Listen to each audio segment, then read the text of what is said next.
Hello and welcome to Truth, Lies and Work, the award-winning psychology podcast brought to you by the HubSpot Podcast Network, the audio destination for business professionals. My name is Leanne. I'm a chartered psychologist. My name is Al. I am a business owner. We are here to help you simplify the science of work and create amazing workplaces. Welcome to September, everyone. Yeah, how did that happen, eh? We're back with the full lineup. That's 2 episodes a week from now until Christmas. If you're new here, then on Tuesdays, like today, that's today's Tuesday, we do an informal episode with just us two, where we round up the latest in the world of work. We have a mystery segment that Leanne often springs on me, and the world-famous weekly workplace surgery, where I put your questions to Leanne. Yes, and on Thursday, our expert interviews are back, and we are kicking off with quite the sweet treat. We will be joined by Edward Williams, CEO of Candy Kittens. If you're in the UK, you probably already know. You probably already tried their beautiful little watermelon goodness. If you don't know, he is also his business partner, Jamie Lang, off of the telly, really. The Only Way is Essex, or the various things he's done. And have I got it right that Jamie Lang is the McVitie's heir? Yes. Yeah, his grandfather invented McVitie's. So if you like biscuits, if you like a digestive, if you like a lot of chocolate in your biscuit. Oh no, that wasn't McVitie's, was it? Sorry about that. Sorry, Jamie. Sorry. So yes, we'll be bringing you our interview with Ed Williams this Thursday. Definitely worth tuning in for some interesting questions and conversations around about in-office work. Talking of sweet things, it's your favourite time of the week, I think, isn't it? It is my favourite time of the week. It is time for the news roundup. I'll cue the jingle. Okay, Lee, what have you got first? Well, it is the first episode of September. I'm wearing black to mourn the end of our brat summer. It is over. And as the crisp air of autumn begins to settle in, there is a change in the air, and not just in the weather, but how we feel, what we crave, and how we behave. If you have noticed a sudden urge for something warm and spiced, you are not alone. I came across a perfectly themed and timed article by Nick Hobson in Inc.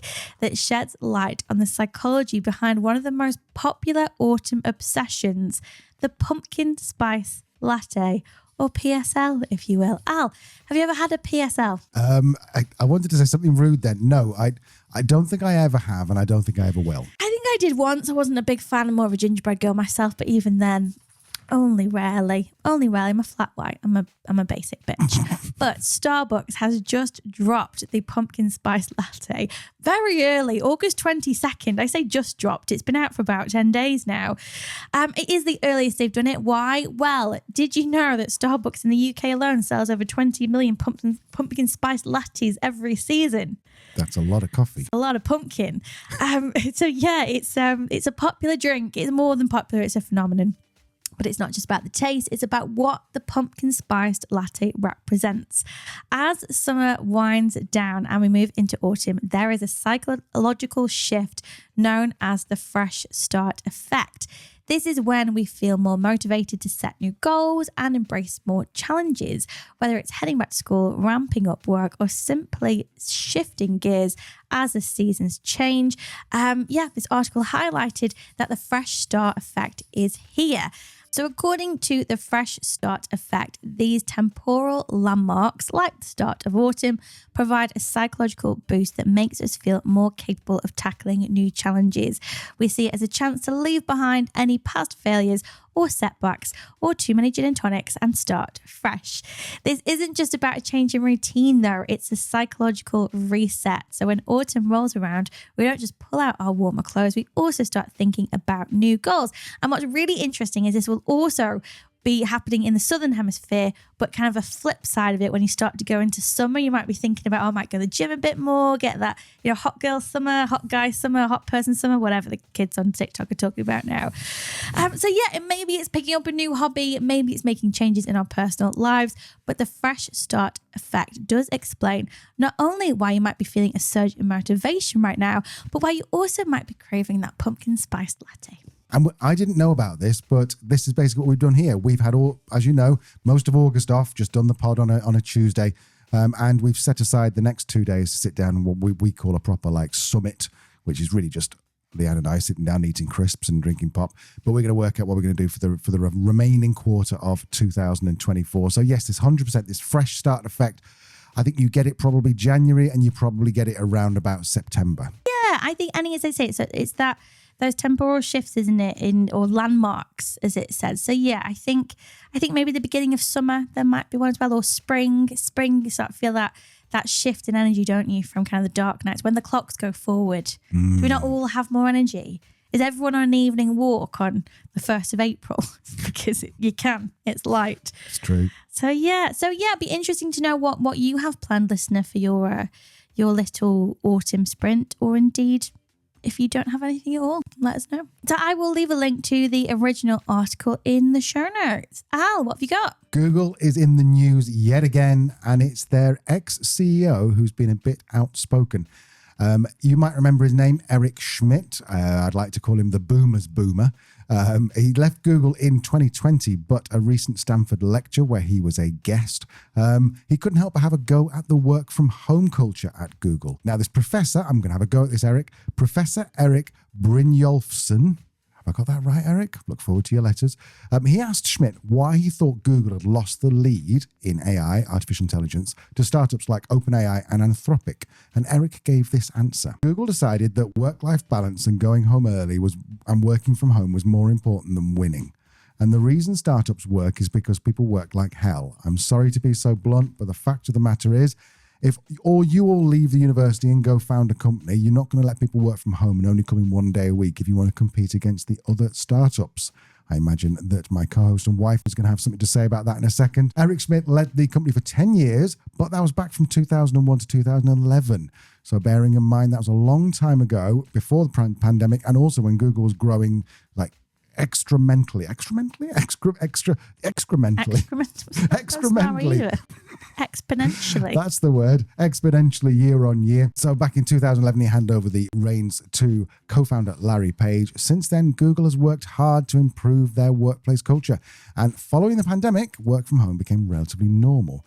But Google still insists on 3 days a week in the office, meaning it's firmly hybrid and not what Eric is alluding to, which is that everyone just stays at home and tickles their pickle.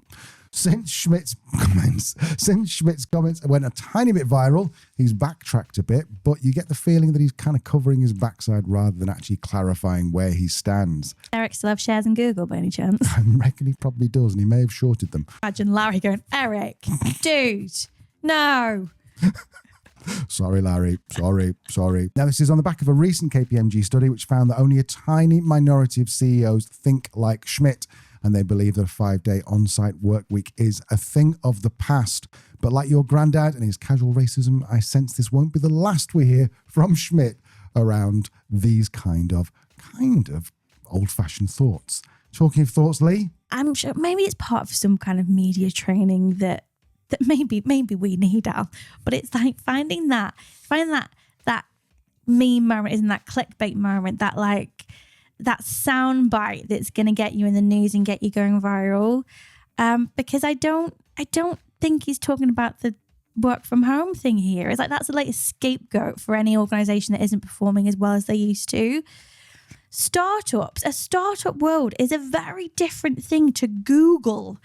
You're not talking even like an established tech company. You're talking about Google, one of the biggest, if not the biggest tech companies in the world. It's a country. There are countries smaller than Google. Do you know what I mean? You're not going to have the same innovation, startup scrappiness and culture as you are in a smaller startup. And we'll see OpenAI go through a similar journey if they continue to grow. It's why a lot of organizations choose to stay a certain size and not grow anymore.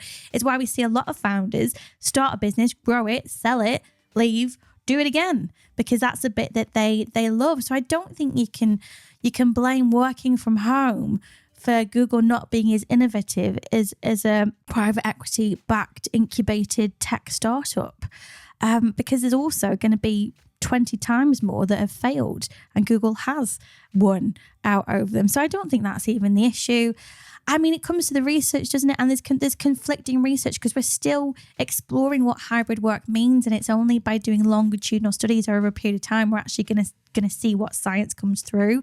So far, it's conflicting how useful hybrid is for innovation. Some research that came out recently does suggest that the ideation does decrease, collaboration does decrease when working remotely. Other research has shown that it's about intentionality. So yes, you come into together for certain periods of time, whether it be one day a week or one day a month, but with the attention that's for ideation, creativity. There's other research that's found that actually people have more unique ideas through brainstorming it as an individual and then bringing those ideas to a collective meeting, because you're not getting the group think, you're not getting the influence or the, oh no, I don't want to say my idea because it will sound stupid now. So there's lots of research coming out. So we don't really know how it's going to impact it. I think ultimately it's going to be, it depends. It depends on the context, the company, the industry, the intention behind it.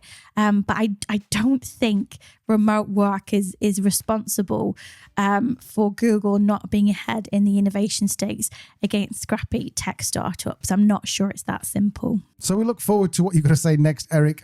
Sorry, we sound like we're picking on you. We're not, but it did seem a little bit of a silly thing to say, and just very boomer-like. So be less boomer, be less Eric. Lee, I believe you've got something else for us. I do. Well, I think I guess the idea of hustling to win leads us nicely into a new study that's recently been published, looking at the links between stress and heart health. So a study conducted by researchers at the University of Quebec has found that office workers with high stress jobs are 97% more likely to develop atrial fibrillation, a condition that causes irregular heartbeats and can lead to strokes. So this isn't just about feeling a bit overwhelmed. The long-term effects can be life-threatening. This study followed nearly 6,000 white-collar workers in Canada over 2 decades. Big sample, longitudinal study. In terms of some good data, this is good. There's 2 good things there.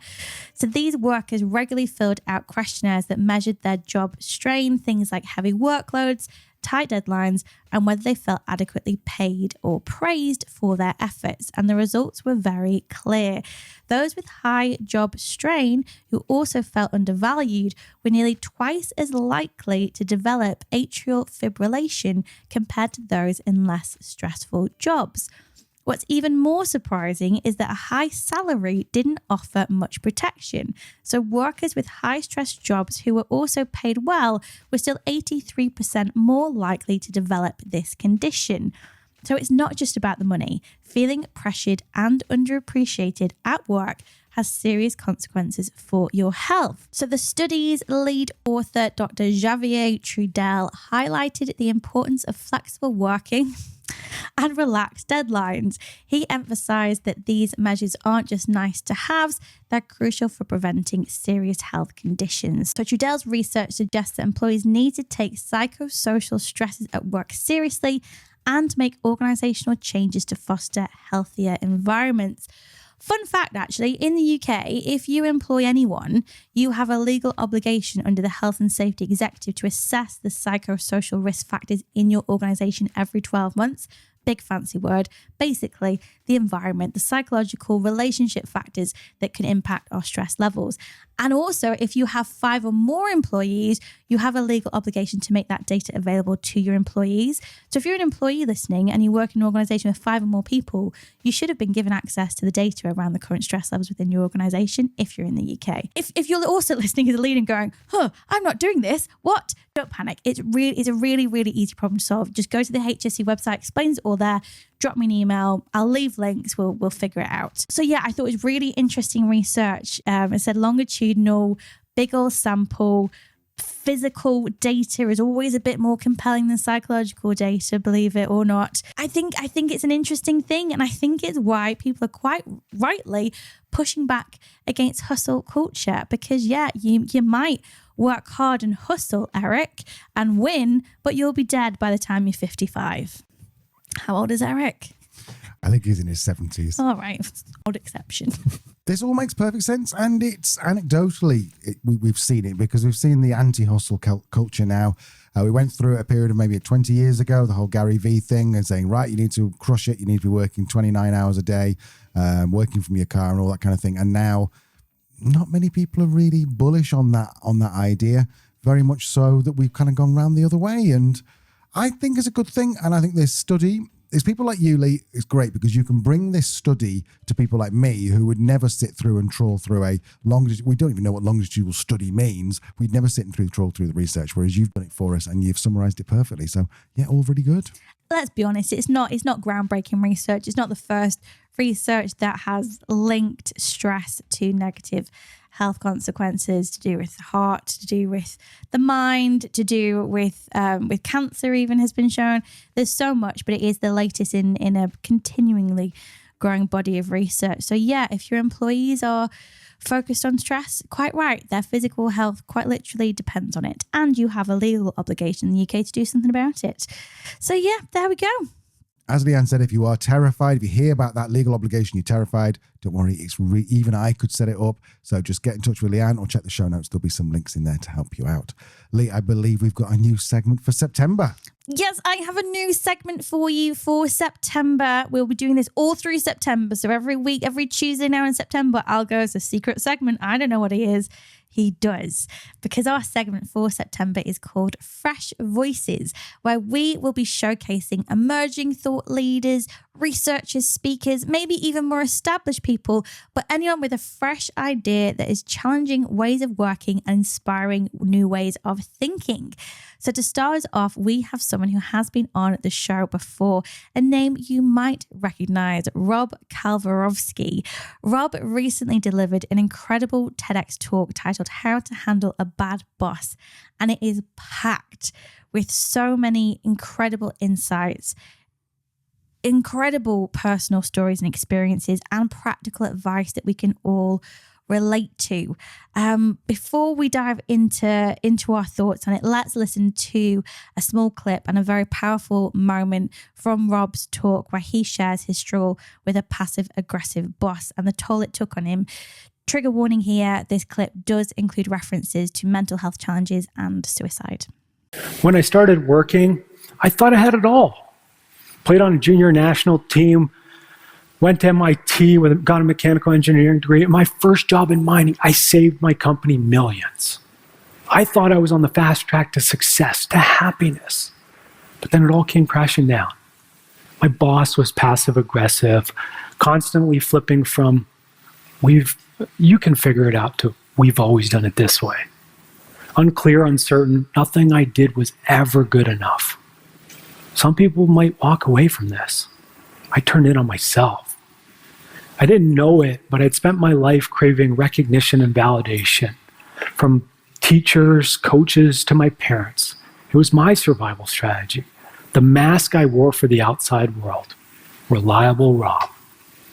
I had no idea who I was under that mask, and I wore it for so long, I convinced myself, this is me. Day by day, my manager ground me down. First, he made me question my choices at work, then my purpose, then whether my life itself had any meaning. Depressing, right? I didn't even know I was depressed. I just felt like nothing was right. So I did the only thing I knew. I worked out. I swam, lifted, biked, ran, got shredded. My first mask crumbled, so I grabbed another one. It didn't work. And in 2013, 6 months after this picture was taken, I tried to take my life. Yeah, Rob's just such a fantastic speaker, and his honesty about his experience really kind of drives home why addressing toxic leadership is so critical. Now, there's sort of 3 key highlights from that little segment that we think are worth discussing a little bit further. The first one is this impact of toxic leadership on mental health. Now, Rob's personal story just reminds us that toxic leadership isn't just an HR issue, it's a health crisis. See, when we tolerate or ignore bad management, we're putting lives at risk. Rob's experience shows how deep the damage can go when you're working under someone who undermines your self-worth. Possibly, I mean, I don't have the stats for this, but possibly worse for male workers and female workers. I don't know. Something to discuss another day, I think. And the second myth is that this stereotypical bad boss is a overly abusive boss or someone who shouts at you, whatever. He actually points out quite rightly that there are many destructive bosses who are a bit more subtle and they're a bit more passive aggressive. And these leaders might not sort of scream or bully at you, but their behavior can still create a really toxic environment. And that's going to ultimately erode your confidence and your happiness. And thirdly, there's strategies for dealing with different types of bad bosses. This is where Rob goes much more into the entire talk. So you need to go and listen to the whole thing. But he doesn't just identify problems or tell you stories from his own life. He also offers solutions and strategies for handling various types of toxic bosses, or asshole bosses, he likes to say. They like from setting boundaries with passive-aggressive leaders to knowing when it's time to leave an abusive situation. This is all genuinely practical advice that anyone struggling with a difficult boss can apply. And anyone who is currently a manager should listen to.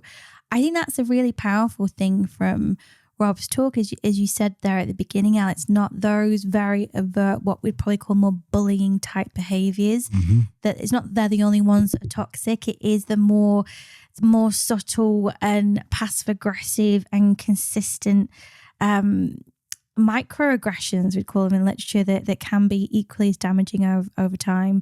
It's a great talk. It deservedly is a TEDx talk. It's everything you want a TEDx talk to be. It does deal with some quite heavy themes, but as Al said, there's some really practical advice as well.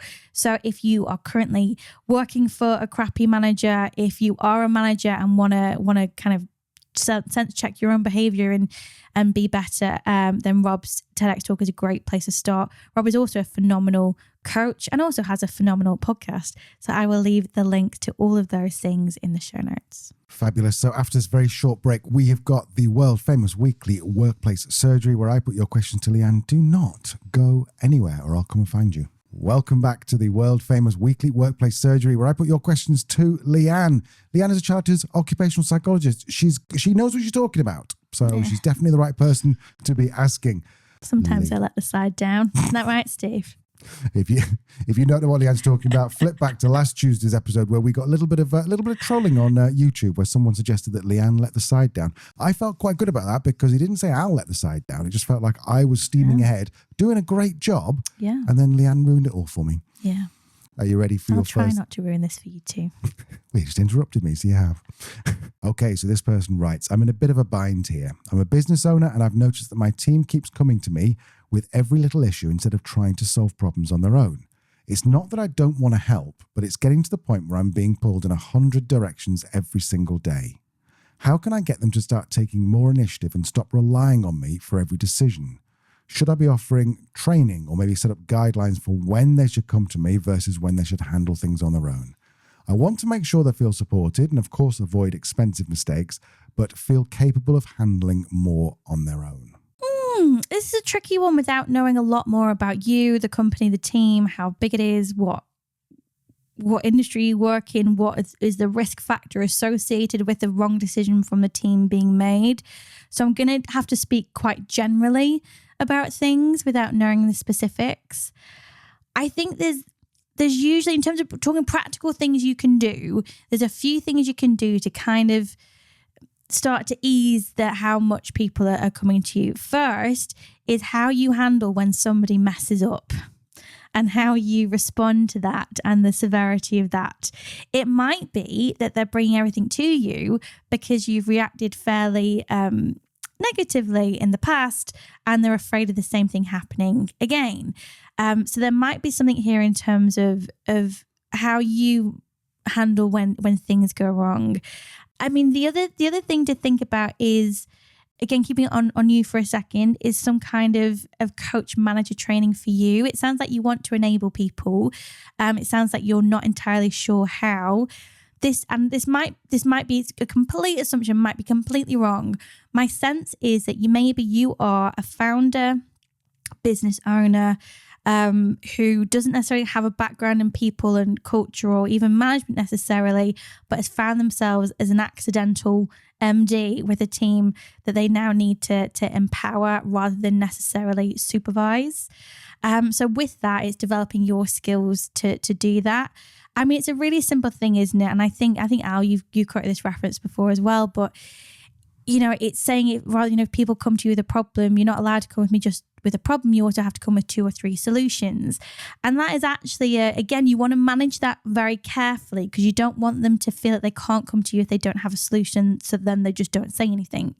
But it's that type of coaching type relationship you're building with them because then it's having that conversation around what the solution could be rather than necessarily them coming to you saying, I don't know what to do. Finally, I think it's looking at maybe the job roles that people have and the autonomy they have within them. I'm always going to be inclined to do some kind of employee insights because we're going to find out so much richness of data and information to know exactly what's happening on within the relationships. My sense is people are probably feeling a bit of a lack of role clarity in their roles, a lack of autonomy in their roles, a lack of trust potentially in their roles.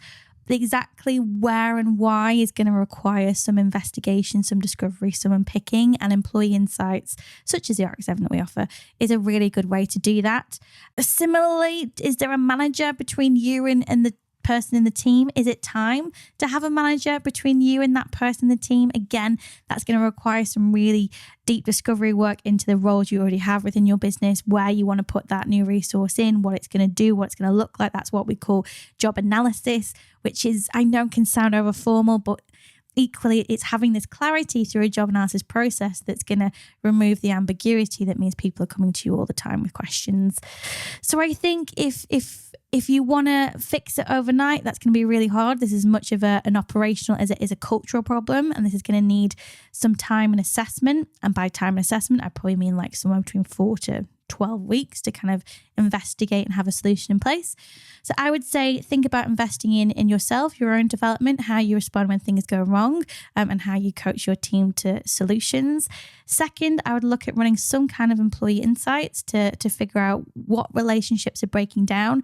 It feels like your team are currently very dependent on you, so it's how we build them to be more independent. And then finally, it's looking into something around roles and structure within the organization to free up your time to more potentially value add activity. So yeah, it's a tricky one because it's this cultural, relationship, operational conundrum that you have at the minute, and that's going to need some unpicking to know exactly what the right solution is. So yeah, I'm afraid that doesn't sound very practical in terms of this is how you solve it. But I think what I would say is this is a fundamental potentially point of your business where how you handle this is gonna define what your organization looks like going forward and your role within it. So it's, when you think about it like that, it's worth investing a bit of time to figure out what's going on. Great advice. There's a psychology behind it. A little bit of practical advice, which is, again, this is with a warning that I'm not a psychologist, nor am I an operations expert, but is a great book by Derek Sivers called Anything You Want. And in that, what he started doing was when people kept coming to him with questions, he would stop everyone and he'd say, right, this is the question. And then he would say, this is how I want you to deal with it. And then he'd get someone to write that down in a book.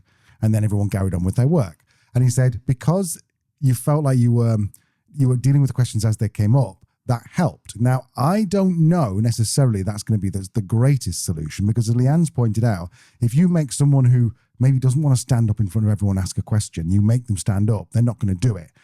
So perhaps you can look at a slightly more modern solution and try and start a company wiki. And then when someone's got a question, they write it in the wiki.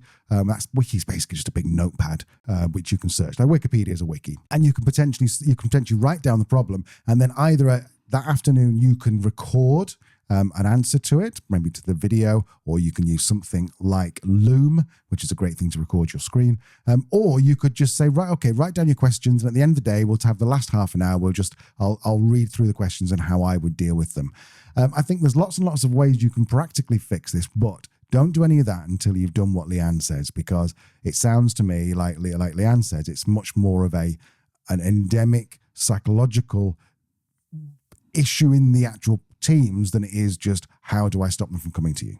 Yeah, it's good. Do you know what? That's what might be useful for you to do and for you to take on some of this responsibility is to maybe just keep a log of the types of questions that people come to you with. Are they process? Are they operational? Are they creative? And it's maybe understanding if there's a theme in that. It might give you some clues just for you as to where the challenge lies. If they are very process-driven questions, then yes, something like a wiki would work perfectly. If they're more around client-based decisions or creative decisions, then this is where there's some more autonomy lacking. So yeah, keeping a track of the types of questions that you're asked might give you some early clues that you can then take to a consultant as you look to dig a bit deeper. Fabulous. Okay, Lee, I've got a bit of a sad one for question number 3. Yeah. I know, but I think it's an important one that I think we need to you need to give us an answer to. Okay, so question number 2, Leanne. I've been feeling completely swamped with work. The thing is, my teammates keep handing me extra tasks and I'm struggling to keep up. I want to say no, I've got enough on my plate, but I don't want them to think I'm not a team player or that I don't care about the work and the deadline.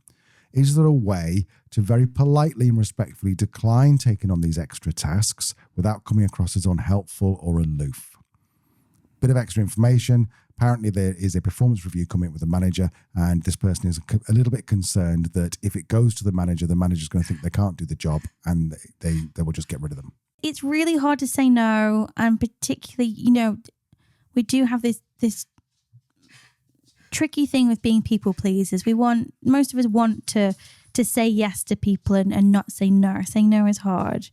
But it's getting to the point now where saying yes all the time is having a really negative impact on your sense of well-being, your stress levels, and over time, probably your performance. So I think this is really about having a bit of a moment of self-preservation and self-prioritization. The first thing I would do is to kind of bring you some kind of clarity, is just write down everything you need to do and at what point you need to do it by. And I don't know what your job is. I don't know if it's quite task-based, whether it's project-based, but just have an idea of what you've got on, when it needs to be done by, and realistically the number of hours you're going to have to put into it to get that stuff done.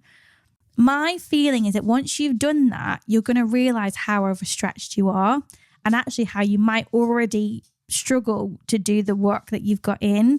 So don't panic if that's the case. This is all about gaining clarity over what you've got in. What that's going to do is it's going to give you some data. It's going to give you some logic to say to your colleagues, I'm sorry, I can't do that because I've got X, Y, and Z on at the moment. But you know what? Once this project is done on Friday, come chat to me again on Monday. I might have a bit more capacity for you. The thing is as well, if this isn't your job to do it, you're well within your rights to just say no and just politely say, I'm sorry, I don't have the time. Have you asked the manager if somebody else can help you with that? Have you asked somebody else in the team if they can help you with that? You're going to have to basically learn to say no. And there's no real nice way to say no when someone wants something from you. They're still going to be irritated by the fact you said no. So the only thing you can really do is cushion it for them and cushion it for you by knowing it's the right decision for you based on your current work and your current well-being, and cushion it for them by helping them maybe pursue other options of avenues of help that they might be able to look at. Ultimately, I'm a bit let down by your manager at this point because I'm surprised they haven't noticed something. I'm surprised they haven't picked up on this. I'm surprised that it's standard behavior that people are giving you extra work without your job role. I would always encourage you to go and try and have a conversation with your manager if you can, to say that, just to clarify what your role is. And you don't have to name names. You don't have to say, Jennifer keeps giving me this and Fred keeps saying this. Just kind of go, what are the expectations here in terms of helping people out, taking on extra tasks, doing extra work, because I'm really happy to do it. I just want to make sure I'm not taking on too much or I'm not stepping on anyone's toes, and just try and get a sense of what the expectations are. Again, this comes down to expectations within teams not being set and roles not being clear. So I think that's the thing is really look at look at saying no, looking at getting on top of your own workload before you say yes to anything else, and try and have a conversation with your manager about what is actually within the expectations of you to be taking on extra tasks. Because I think the one thing we can all agree on is this isn't sustainable.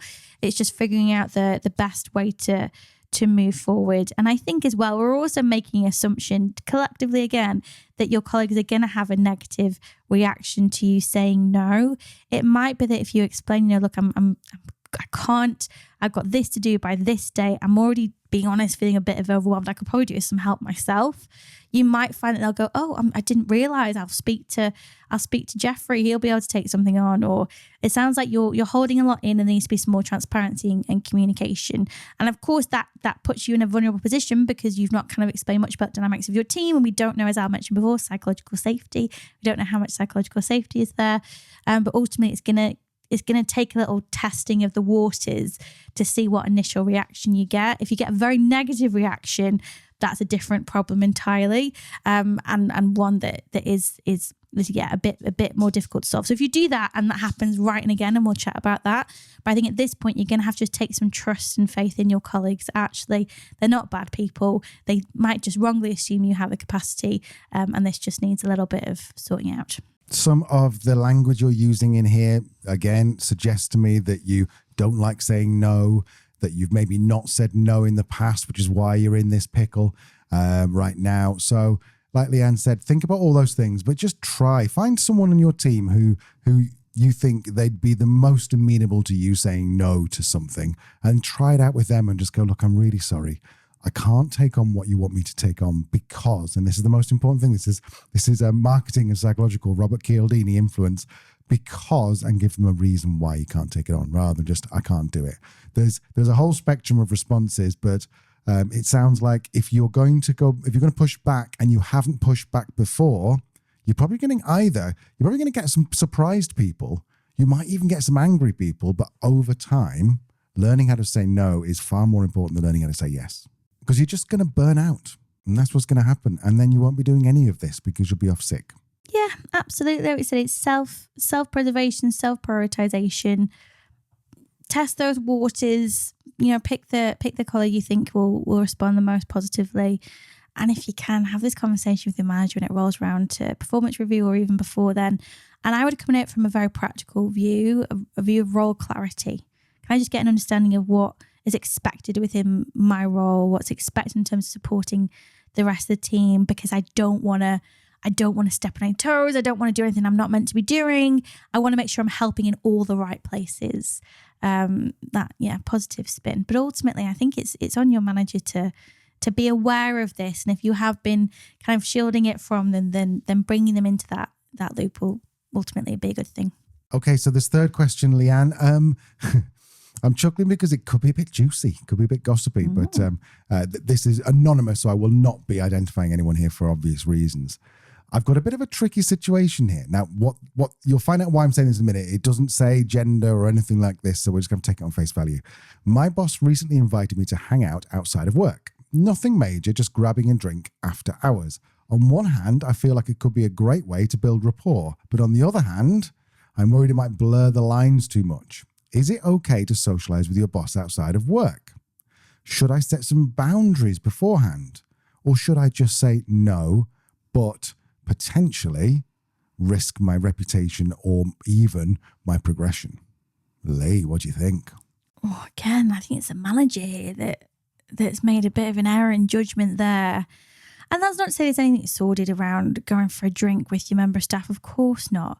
But if it's just you and that one member of staff and you do it multiple times and you start to build a relationship outside of work, it just gets tricky, doesn't it? It just gets hard to be objective. Even if it's all very innocent and you just, it's a friendship, it makes it very hard to be objective. And as a manager, you have to try and maintain some level of objectivity, some level of distance, or at the very least, some very clear boundaries.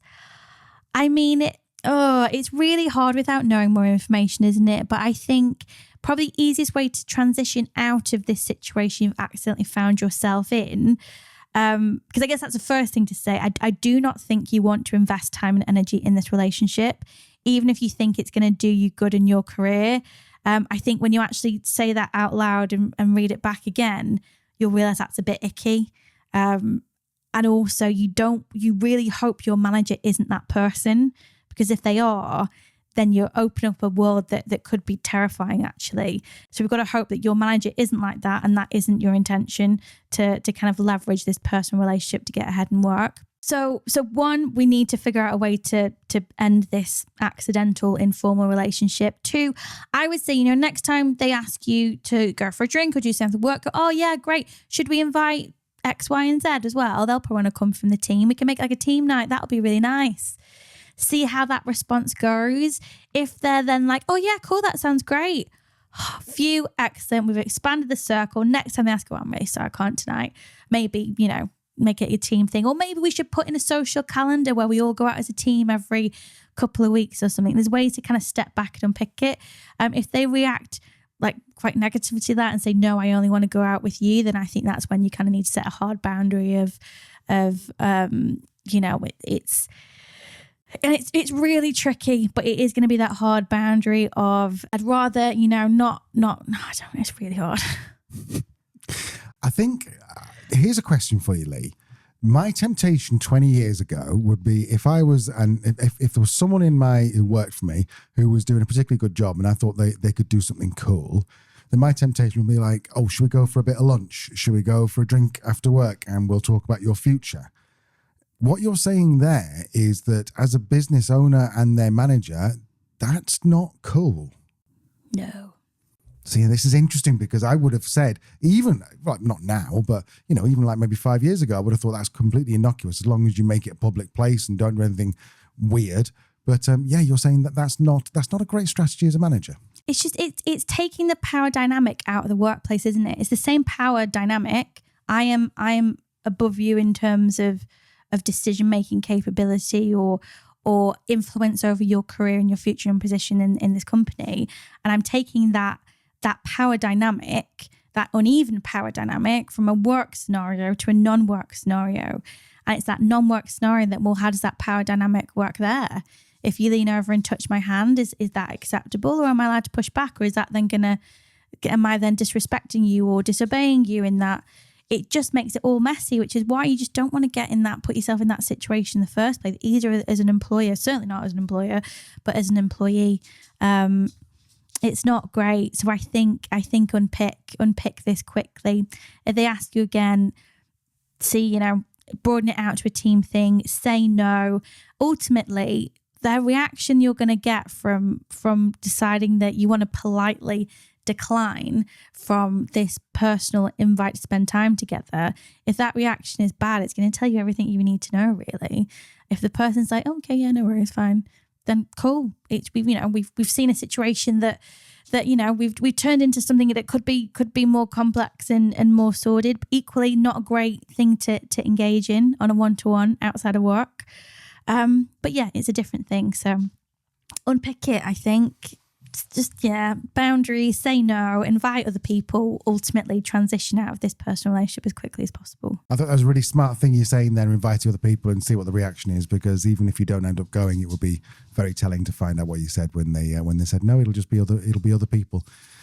Excellent as ever. You are the master at this. Do you know what? That's a really hard one, and I particularly empathize with owners who of startups who've got to know their team on quite a personal level and a professional level, and then how those relationships change as people grow and progress. I've been there myself where, a colleague, a peer I've worked very closely ends up becoming my manager, where, somebody I've worked very closely, I end up becoming their manager. It's a very tricky thing to navigate, and ultimately I didn't engage in as many social activities as the team did, and I just think there needs to be a professional boundary, and it sounds like for whatever reason in this scenario, one has been crossed. Talking of crossing professional boundaries, you might have noticed in the background of the last 20 minutes, little tip tap of a tiny little 7-kilogram pincer feet. That's a dog, by the way. He's been just an angel every time we've recorded, and today he's at my leg doing that thing, Leanne, where he does that thing of just tapping you twice with his nose, if to say, I want something to eat. So we shall probably leave it there. Lee, is there anything you want to add before we say goodbye? No, not all, if you have a question for the world famous weekly workplace surgery, then send it in. We always leave our contact details in the show notes. Easiest way is email hello@truthliesandwork.com. If you have a news article that catches your eye, let us know. Similarly, if you know of an emerging voice, leader, speaker, researcher, then do let us know for our new Fresh Voices segment. We will be doing that throughout September. If you haven't subscribed, then it would mean a lot to us if you did. If you are on YouTube and you've got any thoughts, then feel free to leave them in the comments. As we said before, don't just leave us something really, really nasty. Leave us, if you're something you don't like, tell us why you don't like it, and we will genuinely take it on board and see if we can fix it. If you're listening on audio, I feel like we neglect you a little bit on audio because we keep talking about YouTube. If you're on audio, though, you can't get in touch with us, but you can go onto the show notes. You'll see there's a way in which you can connect with Leanne on LinkedIn. Also, Leanne is pretty active on LinkedIn, so there's a good chance there's going to be a post around this episode. Jump on there, tell us what you think. Tell us if you think that you would have answered any of these questions differently. That would be interesting. Yeah, we'd like to hear Absolutely, from you. particularly any HR experts out there who know a bit more about employment law than I do. I'm more kind of the psychology, the culture, the legal side of it. So do let us know. And come back on Thursday where we will be joined by Ed Williams, CEO and co-founder of Candy Kittens. It's a great conversation. And if you are on the fence about hybrid working, if you are pro office, this is not one that you want to miss. So we'll see you next time. And by the way, a little teaser, we've got our second Sir as a guest coming up at some point soon. So you definitely want to subscribe. Well, thanks for listening, and we'll see you soon. Bye. Bye-bye.